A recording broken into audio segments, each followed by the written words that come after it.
So yes, I wanted to talk a little about the history of interconnection. We heard the history of DE-CIX, and it's an amazing history, and maybe now I can give a little of the backdrop of what was going on in the industry while DE-CIX was growing and certainly helping to fuel the growth of the internet.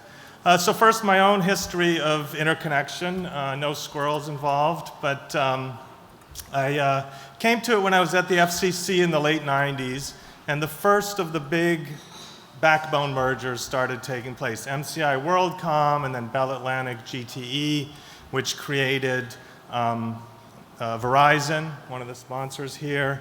And I was struck by the fact that you had these companies that were sending voice traffic between each other, which was very regulated, especially for the big companies like Bell Atlantic. But when those same companies sent bits to each other, it wasn't regulated at all. And so I thought, well, that was kind of interesting. How can these companies need regulation or have regulation in one area, same exact companies using the same or similar facilities, not regulated doing this other thing? So I wrote the paper that Gerd mentioned on the digital handshake, and I've been working in this area pretty much ever since then through all of these other roles, including this one.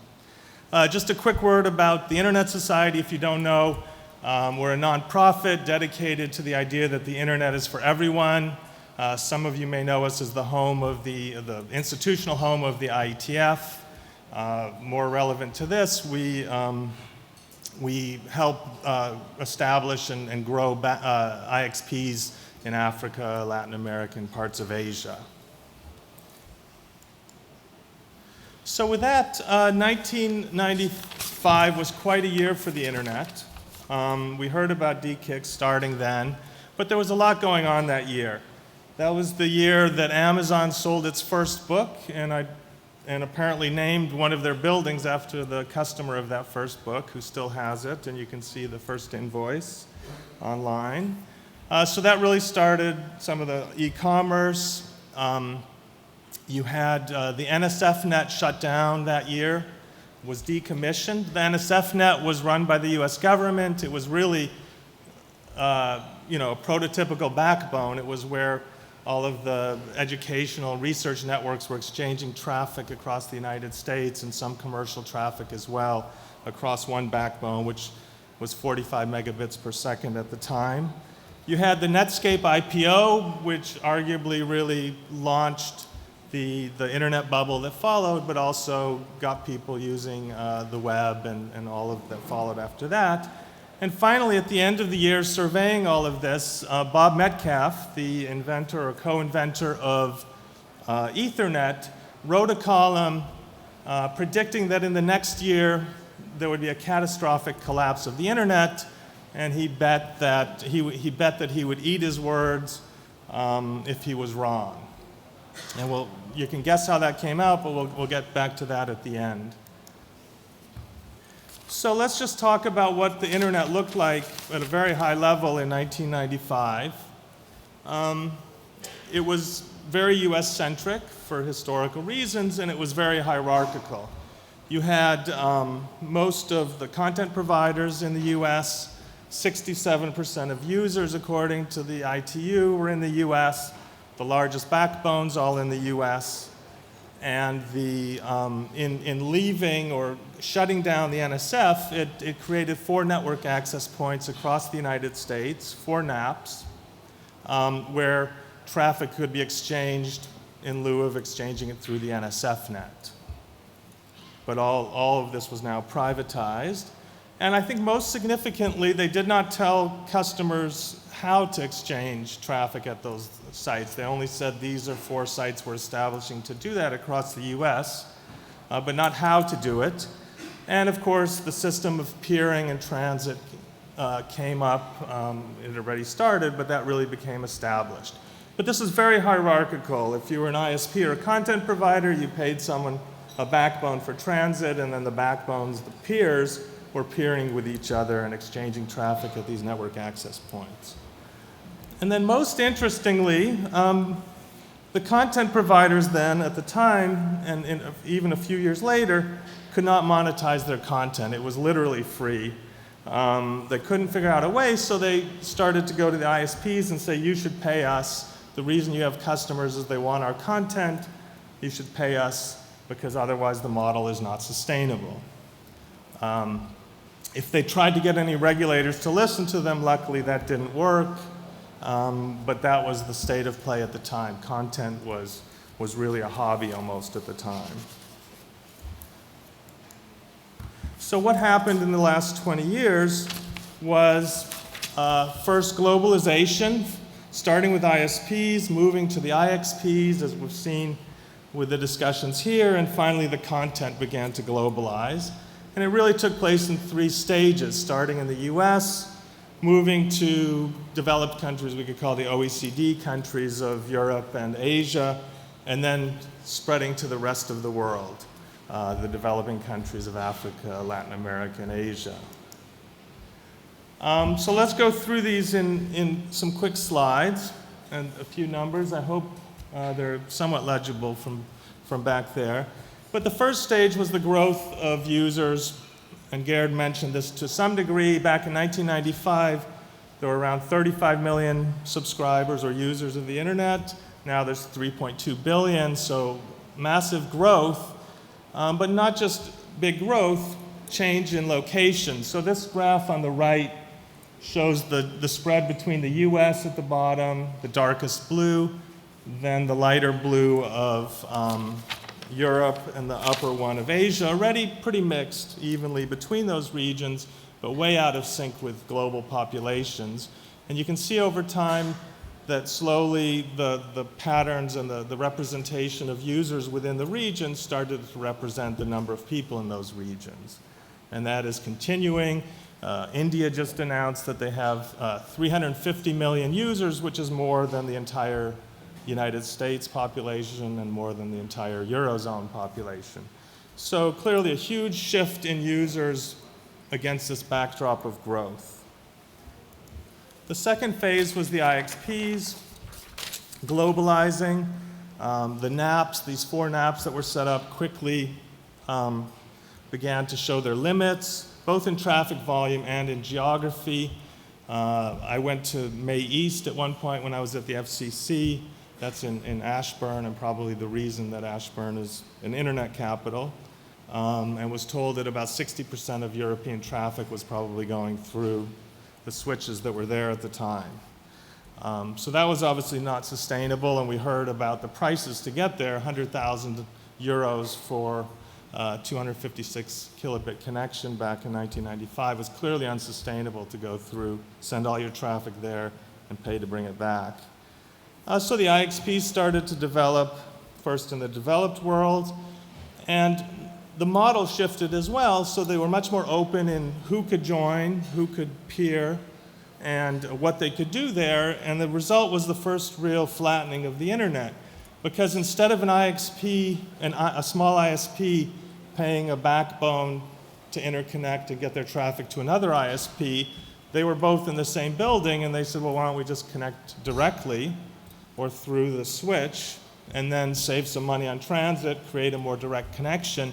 And it really started already to flatten the internet as one of the key roles and key impacts of these IXPs, starting to remove the hierarchy.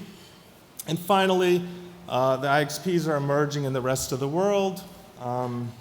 We heard about some of the activities of DE-CIX. IXOC has been, as I said, quite active in this. And these are growing in number and traffic and really laying a foundation for a global internet.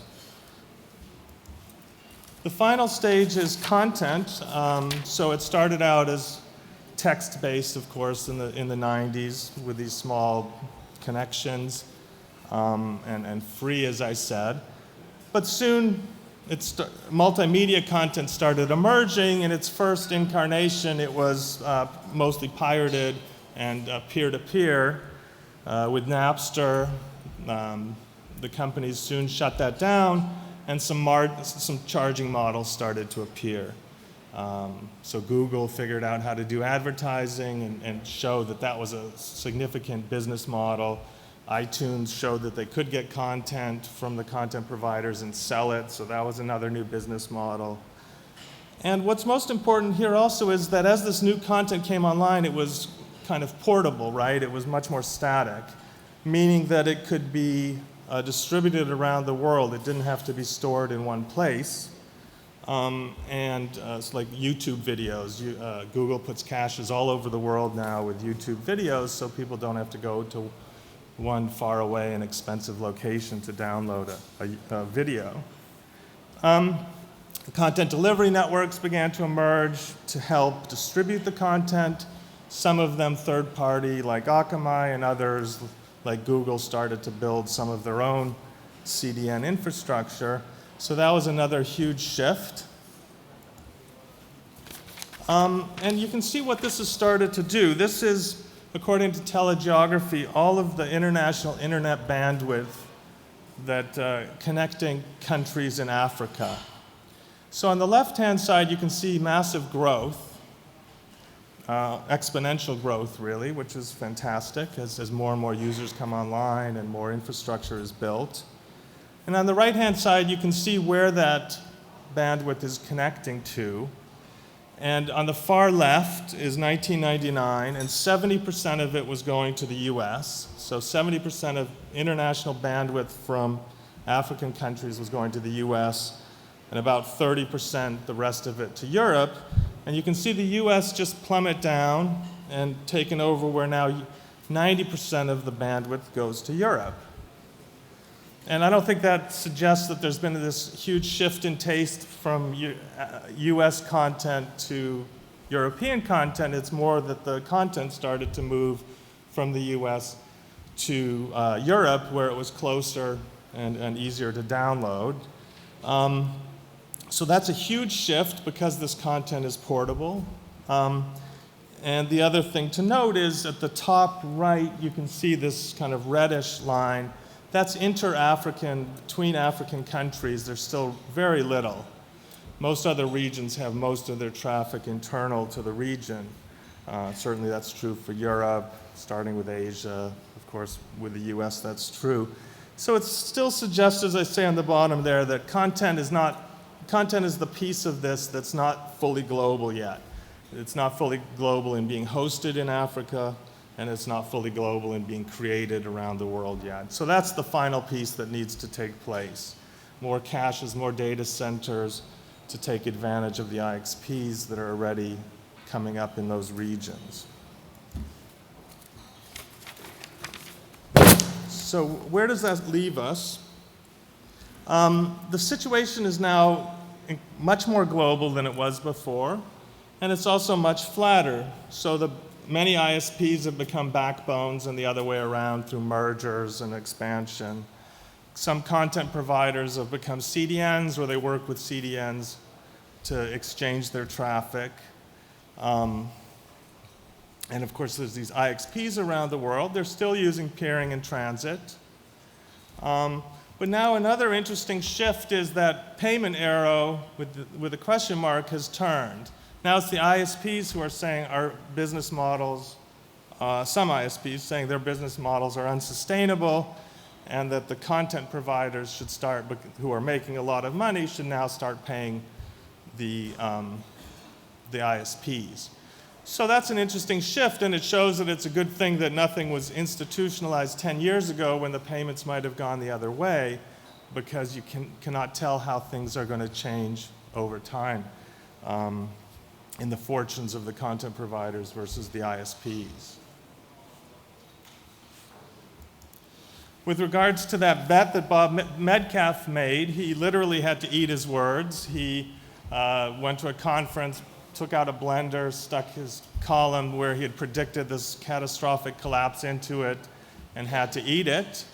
So the moral there is don't bet against the internet. And one of the reasons for that is that against all of this change, this system that came about for unregulated interconnection and commercially negotiated has worked. And it's worked really well.